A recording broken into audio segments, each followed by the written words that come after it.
Hello, everyone. Welcome back to a new episode. Today, we have with us Autumn Sullivan, Director of Marketing and Experience and Mobilization Funding. Hey, Autumn, how are you? I'm great. Hi, how are you? Doing well, doing well. Well, thank you so much, for taking our time. I'm really excited to talk to you today because, what you do is not, just SEO, like, content and the way you strategize your content. That's, mainly what I am interested in trying to get out, information from you. So, yeah, I mean, really excited to have you. Cool. I'm super excited to share my experience. Perfect. Autumn, before we, dive into it, why don't you introduce yourself, for our viewers and, what you do at MF. Uh, just give us a little bit of introduction. Sure. So I've been in digital marketing for 11 years now. Before that, I was an editor at Random House for illustrated books. I left New York City and came back to Florida, which is where I'm from, and started a career as a copywriter. And I've worked my way up to director of marketing, really focusing on um, content and customer experience. So what I do at Mobilization Funding is everything that is related to marketing.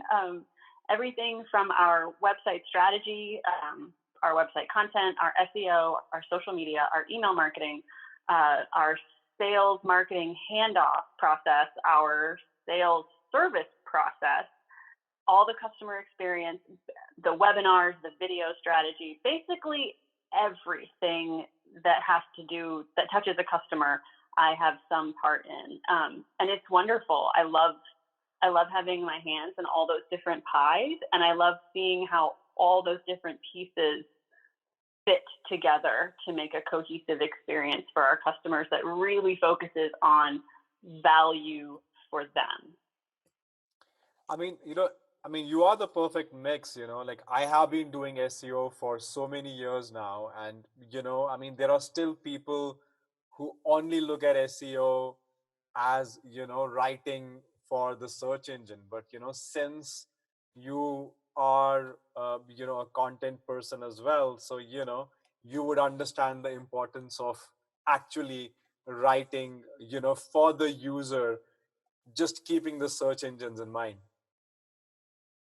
Oh yeah, yeah. My background is English, and I got my master's studying poetry. So when I started copywriting, I was very much of the mind that it didn't really matter if Google liked it and it ranked well, because if you landed on it and you didn't want to read it, what was the point? So I kind Absolutely. of had to learn SEO um, as a secondary skill. And I very much rely on SEO experts when it comes to the technical side of SEO. I just keep it in mind when I'm writing. Absolutely. Well, you also are not a fan of typical sales funnel. I really like how you compare the buyer's journey to a subway system. Could you please explain it here once for our viewers? Sure, thank you. Yeah, so I went on a rant on LinkedIn. This was a while ago, and it was before HubSpot came out with their flywheel. So I was kind of like, all right, HubSpot, you can have that one. Um, you have a slightly bigger audience than me. My problem with the funnel is it assumes a linear journey. It assumes you're going to do this and then this and then this. And it assumes that you as the marketer or the salesperson have control of that journey, that by putting the right types of content in that journey, you can kind of force a person to go through these steps, and eventually it will end in an action and in a decision for you. And I just don't think people operate that way, especially now in a digital platform when there are 5 million distractions a day. You don't operate linear. You might come in at the decision phase and everything else has happened offline because someone convinced you because of their experience. And so, yes, you still have a buyer's journey, but it doesn't at all look like the sales funnel. And so I used to live in New York, and I took the subway everywhere because that's what you do. And it occurred to me that what I love about the subway is you could get into the subway system from anywhere, and you could go anywhere, which means I could start downtown, but I need to get, on the west side, but I need to get to the Upper East Side. So I can take I'm trying to think of what trains are still running on down there. But anyway, I can take one of the yellow lines and get to Times Square, and I can transfer, and then I can take the East Side lines up, the green lines up. So what I started thinking about was, what if all those different points, all those different entrances on the subway are your social media, your content, your content that exists outside of your website, your videos, all of that, and then your website is kind of like Times Square. Yeah. It's where all the transfers happen. It's where the magic happens. But you don't get to control where they come in or where they go next. You just know that at some point they're going to cross into this hub, and that's your like magic moment, is when they're in the hub. So that analogy just worked better for me because it released control, which is a big thing in my life and in my marketing. It's like, you have to give up control. You have to, I don't even like the term call to action, because I think a better term is an invitation to action. I don't want to make you feel like you have to do something. I don't want to pressure or force you into doing something. I want you to feel like you want to do something. So that's kind of where that analogy came from. And it very much, I've used clients, I will map it out with all these different colors of highlighters on a whiteboard. I'm like, this is how it works. No, absolutely. I saw that. Oh, that's awesome. I love that. Yeah, it does work. Right. No, absolutely. And absolutely makes sense. I mean, how can you control a buyer's journey, right? I mean, you can't actually control a person moving from here to here. I mean, he can come from anywhere, right? It's just that whatever is there, whether it's a page or it's anywhere on the website, it has to make sense and convince a person coming from anywhere. Exactly. And you just don't know, right? Like, you have no idea. That buyer's journey could take a second.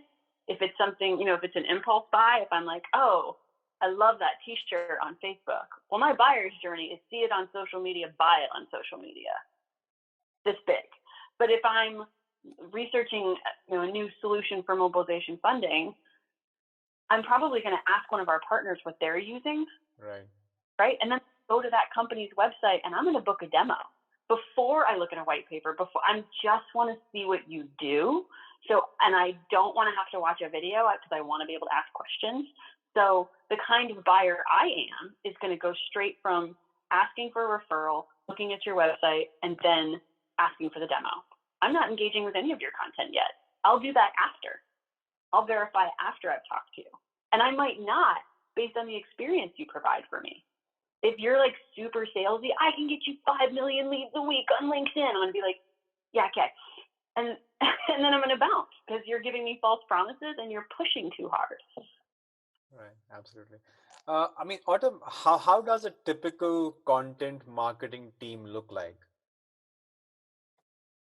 Oh, I think that's a fascinating question because I don't know, because I've had so many different content teams, right? So I've been part of a team where there was a content, where there was a content strategist, content writers, and then designers. And then I've been a content team of one. I think my favorite, I think we were most effective when there was a strategist or a manager. There was someone who was looking at the big picture, who was paying attention to the objectives of the customer, the goals of the different pieces, mapping out the subway system. And then there was an SEO person, an SEO expert, kind of coming in on the background and doing that technical link building, all the background magic that SEO has, really like providing, to keep that analogy running, really providing like the electricity to make that subway system work. And then you have writers who can focus on language and persuasion and influence. And then you have designers. And I also think there's a difference between content writers, content creators, who I really do, I feel like like I always look for people who have journalism backgrounds, because they're really good writers and they tend to really focus on the craft of the writing. Right. And it's a very different skill set than a web copywriter. Like if I need really punchy CTAs, I'm not going to go to that same content writer. I'm going to go to a UX copywriter. Right. So I want one of those on that would be my ideal team. Right. Right. I mean, like following up on that, I mean, what are your thoughts on outsourcing content? Yeah, I love the idea of outsourcing content. I think anytime you can professionally and you can get the same level of quality so that you can do something else that can't be outsourced, it's a win, right? So when we hired freelance writers, for the agencies that I worked at previously, when we outsourced our content to freelance writers, it was important to me that I had a good relationship with the writer and that I had a really solid relationship with the client so that I could be the conduit between the freelancer and the client, right? Like I want that client to feel like when they get their content, like it came from, like it was represented by me. It has to be so good because it's so informed on their customer and their pain points and their value props that they're like, yep, you guys know us. And that means that the writer needs to have the same level of interest and passion for the client that I do. So I hired very specific copywriters for different kinds of clients because I knew this one is sassy and smart and has a wicked edge, very clever. So that's one kind of, you're going to be great for my retail clients. But then I have others who were wicked smart and could break down really technical concepts into digestible pieces of information. Perfect for SaaS, right? Perfect. Right. So it's having a really solid relationship with the outsourced writers, so who is the right resource for that type. But yeah, I'm all for outsourcing. Right. Also, I mean, it's very interesting. A lot of, AI tools are coming up. Mainly a lot of SEO people are using it, but, every like now and then I see new tools coming up, which basically it's AI, driven content, AI generated content. I mean, Yeah. I am not a big fan of it, but I mean, still would love to hear your thoughts on it. Yeah, it's funny because like my entire career, there have been articles coming out saying, AI is coming for your job. Like AI is coming for your content writing job, and I'm like, okay, I'll believe it when I see it. I think AI has its place. I think it's a useful tool. So, but I don't think it can fully replace humans because AI's greatest ability, right? Like the magic of AI is that it can learn, but humans can empathize, and that's something that, like, I don't care what anyone says. AI poetry is not good yet. Like, it's just not. It's random and it's cold because AI does not feel, and that's what having a human in your marketing does. They can feel, which means they can look at a situation and not just take data and say, well, these are the different pain points this person is having. We can say, these are the pain points they're having. And because I have experienced similar pain points, Yeah. I know the emotion. So I think AI is great for personalization. I think it's great for A/B testing. Like I would totally use it in an A/B testing for email. Fine. I think it's a cool tool.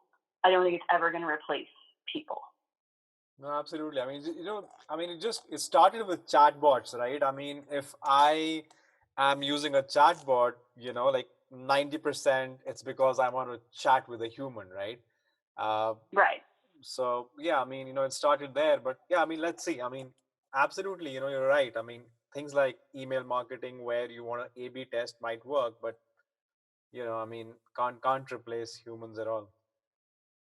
Yeah, and it's funny because you mentioned the chatbots, and if I land on a website and it says, "Hi, I'm I'm the friendly service robot," then I'm like, "Oh, delightful! I'm talking to a service robot," and then I have a certain level of understanding of what I'm going to get in terms of responses. But if your chatbot pretends to be a human Yeah.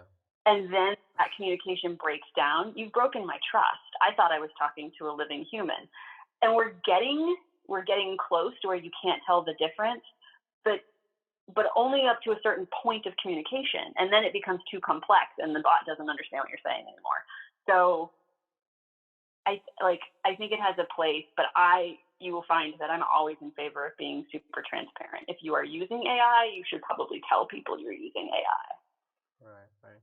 Also, one question which, like a lot of people ask, when I'm talking to agency owners and digital marketers, is like, I mean, how do you calculate, ROI of your content marketing efforts, right? It's very tricky. I mean, okay, fine, this should be attributed to this piece, or, I mean, how do you do it? Oh my god, it's $1 million question, right? It's why nobody wants to pay for blogs. They're like, well, I'm just going to pay for PPC ads. And I don't, but so as a case study, when I worked at a previous agency, we won an American Marketing Association award for content marketing for our work with an orthopedic practice. And through our content and through good SEO practice, we owned the term car accident doctor Ah, in their local area, which was, I mean, in Florida, that's hard and it's huge. It's a huge accomplishment. And we did it through very, very solid content marketing. They didn't pay for ads at all. They had a zero ad budget. So I would usually, like, when clients said I don't want to pay for content, I would bring that to them and then be like, well, okay, but this is what's possible with good content marketing. At Mobilization Funding, what I do is when we set our goals, I'll say, okay, well, what's the revenue goal? Let's work backwards. Always get in alignment with your sales team, right? So what's your revenue goal? Okay, your revenue goal is whatever, it's Z. So, okay, how many leads based on like average loan, how many closed deals do you need to get that? And they're like, whatever that is, that's Y. And I'm like, okay, so now I've got Z and I've got Y. I'm working my way backwards through the alphabet. I will eventually screw up the alphabet backwards, but just forgive me for that. And then, so that means I need to bring you a certain amount of visitors to the website, right? Because I know a certain number are going to become leads, a certain number of that are going to close, and that's going to trickle into your revenue number. So that ends up being my website visitor goal. And then I will go look because we use Salesforce and Pardot. I will go and report on the new leads that closed this month interacted with these pieces of content. So I can show you month over month that our article about merchant cash advances, every new lead touches it.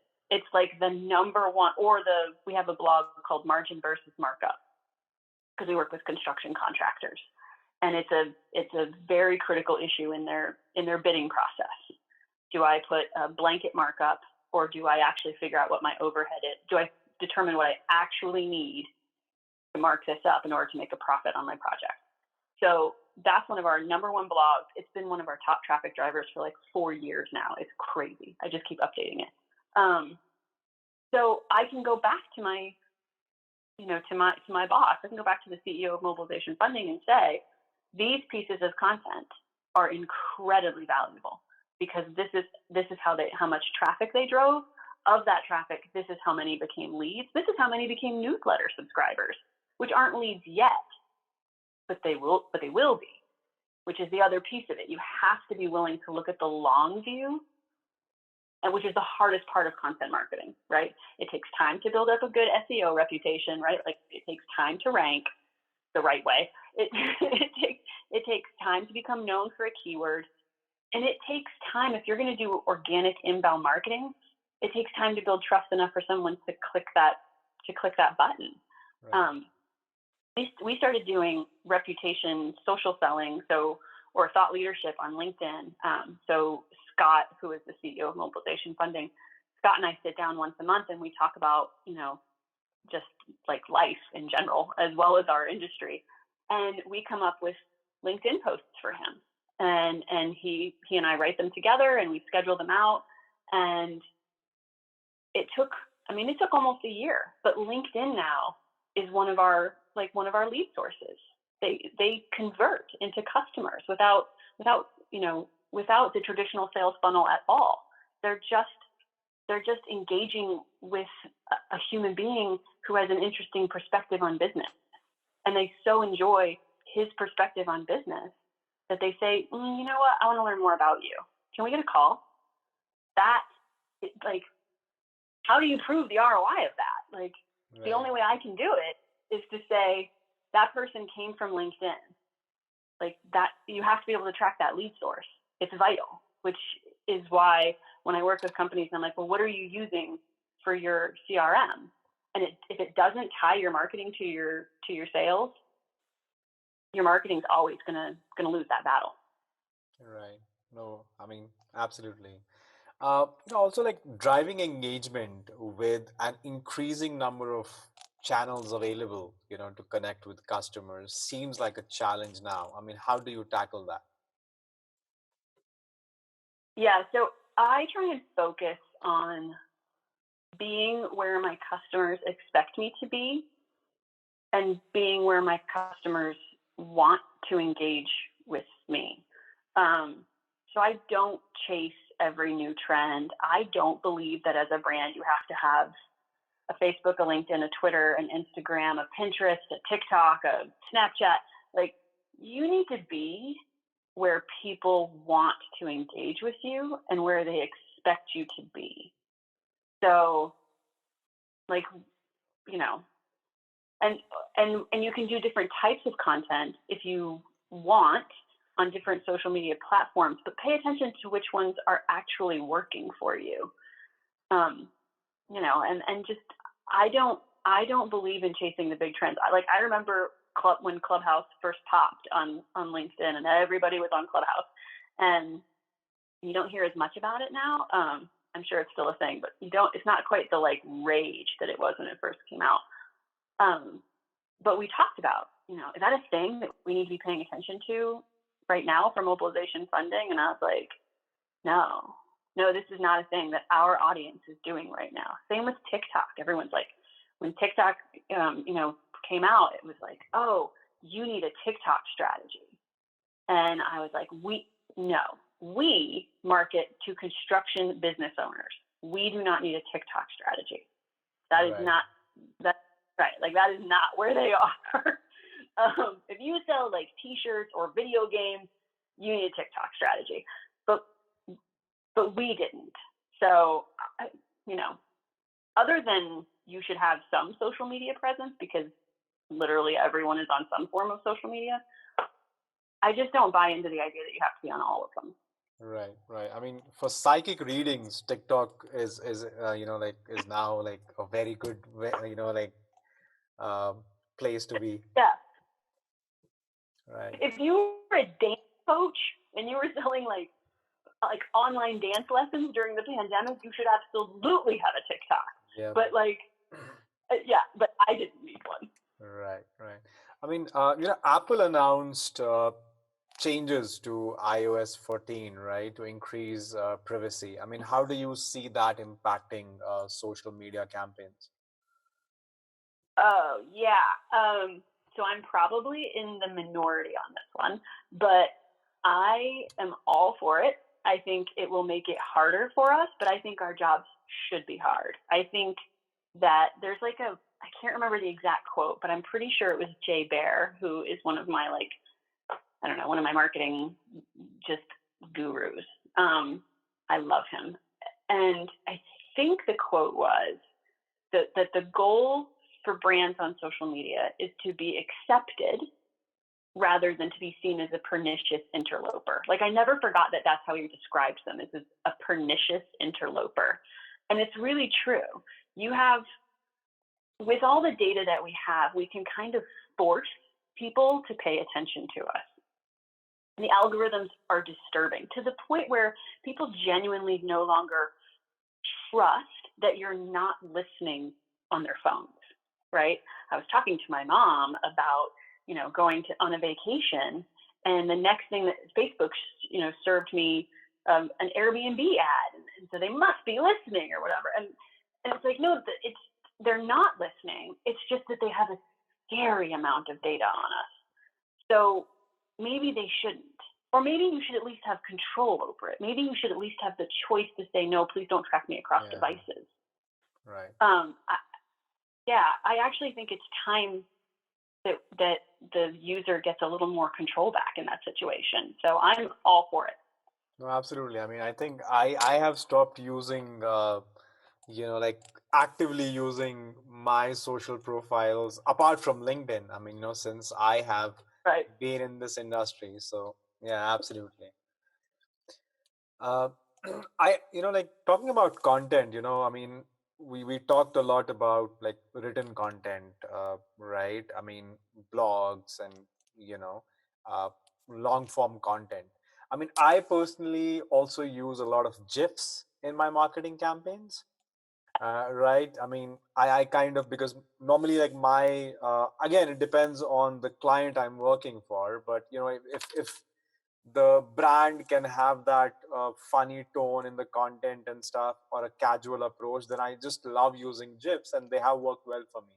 But still, I mean, where according to you are gifs most impactful in a marketing strategy? Oh man.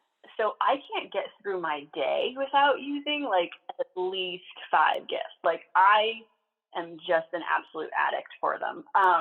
And when I experience them in marketing, when they are my favorite, and I'm like, wow, that's really clever. I wish I had come up with that. Is when they are a surprise. So I love them in email. I think they're super fun when they communicate, especially if they can turn the tables on a situation. So if it's a notice that something is out of stock and it pops up with a funny gif, that changes my attitude towards what is actually a negative communication. Or if there's you didn't fill in this information correctly and it pops up. I love stuff like that. I think it's really fun in form completion pages as well, which is, like, that's super fun. You're like, victory, and you've got like, Sylvester Stallone at the top in the Rocky movie. Super fun. They are. The other thing that I really love about them is that they show your audience your personality as a brand, right? So there can be this really amazing moment of a shared cultural phenomenon, right? Like, oh, you love Stranger Things as a brand. I love Stranger Things as a person. This brand gets me, right? Like that. And I think it's not specific to gifts, but one of my favorite examples of that was JetBlue, who became kind of famous for being able to do that in social. They were like, someone bro hoofed them, which is like a My Little Pony thing where you like where you clap those. And they got really they like leaned heavily into brony culture. They were like, all right, that's what we're gonna do, or they referenced the Oregon Trail, which is a really old video game, which Gen Xers all know. They actually have their team, when someone references something, they'll like lean in hard on it. And I think that's so fun if it's authentic to you. Like, it has to carry all the way through, right? It has to be real. Otherwise, it just feels it will eventually feel flat. You won't be able to live up to it. Right. I hesitate to think of a place where I wouldn't be excited to see one. Right. I mean, it's funny, when I started, last year when I started this interview series. So my invitation emails had gifs, and I think a lot of times when I have got a positive response from somebody to come to the show, like there were some instances where the reply was that I can't say no to such a cute um gift, right? So yeah, absolutely. I mean, it works. Yeah, I wish more B2B brands were willing to like let their nerd flag fly, right? Like I worked for an agency that specialized in IT and SaaS marketing. And I would meet with the clients and they would be like, our customers just care about the price. And I was like, literally nobody just cares about the price. Everybody wants to have a good day at work. So if you can make your customer smile, like you did no harm and you did some good, why don't we try that? And some would, and some were like, no. So No. you take your wins where you can get them in this business. Right, right. Uh, and what are the best practices to create a persuasive video, that prompts action? That's a great question. I've only done a little bit of video marketing.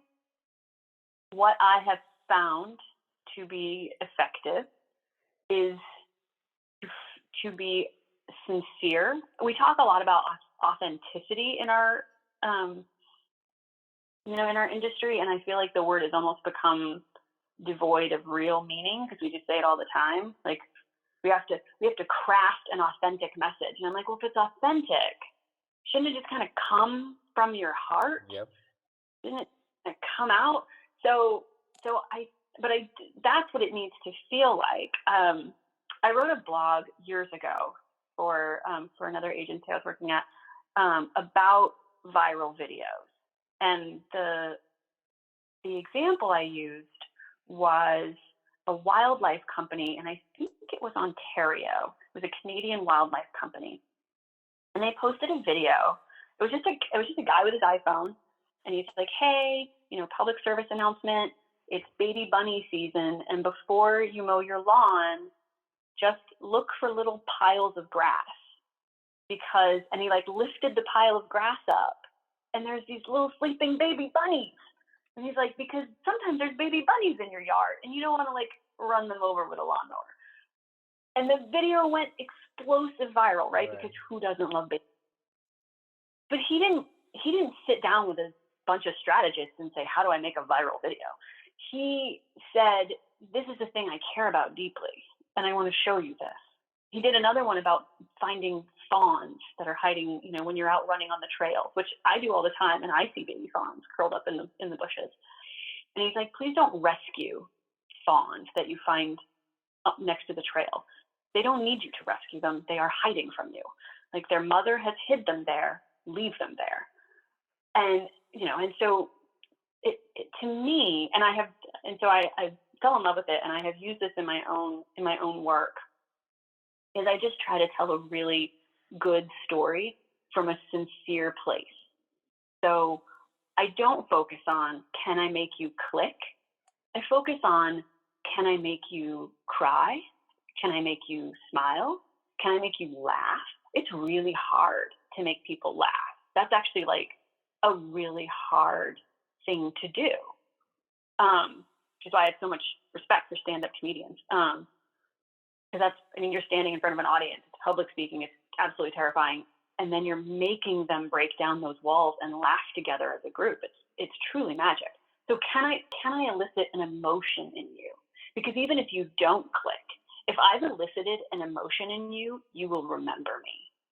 Right, right. And And I that yeah, right. And I think, like video marketing and videos are working, but you're right. I think, we had a client, we wanted to try video ads with him, and, he told us, okay, fine, you want me to do like 3 videos? I need time. I said, no, you don't need time. It just has to be you, and like just whatever you feel, and then we'll take care of the rest, right? We'll take care of the ad copy, we'll take care of the other things, but the video has to be you. And I mean, normally those videos work, which actually connect with the audience. Otherwise, nobody would want to stay back and, like see a 1 minute or a 30-second video, right? I mean, they just move away. Oh yeah, it's. I know that you can create one of those whiteboard videos where it has like the little automated hand drawing. You can do them um, very efficiently. They're not hugely expensive anymore, but I'm not sure they're hugely effective either. So like I would rather land on a video, land on a website and have a real person sitting, smiling, and then be like, "Hi, I'm going to walk you through what we do in this 2-minute video." Like I just always, and I know that I am not the persona of every brand ever, but I choose to work with clients who want to create real connections. And the only way to do that is to be real yourself. Right, right. Autumn, I mean, I know we are short on time, so I'll just, ask you one last question before you go. I mean, what are the like, three tips that you would give to content marketers out there? Oh my gosh. 3 tips for content marketers. So, my first tip would be focus on the customer always. Um, it's funny because I kind of became known for that in the B2B world, which was an interesting career trajectory. But so, super quick story. When I got the position of director of marketing experience at Mobilization Funding, Scott told the group, he said, and we're putting Autumn in this position because because Autumn doesn't care. At the end of the day, Autumn does not care about the bottom line. She does not care about how many actual loans we closed. Autumn only cares about our customers' experience. She just cares, are our customers happy? Oh, we're broke, but our customers are happy? Autumn's happy. Like the rest of us will panic, but Autumn is good. And that's, I mean, it's flippant, but it does show that that is where my passion is. And I think it's really important because you can make goals, fine, right? And other people can give you goals, fine. But if you focus on the customer, you'll win. So that would be my first one.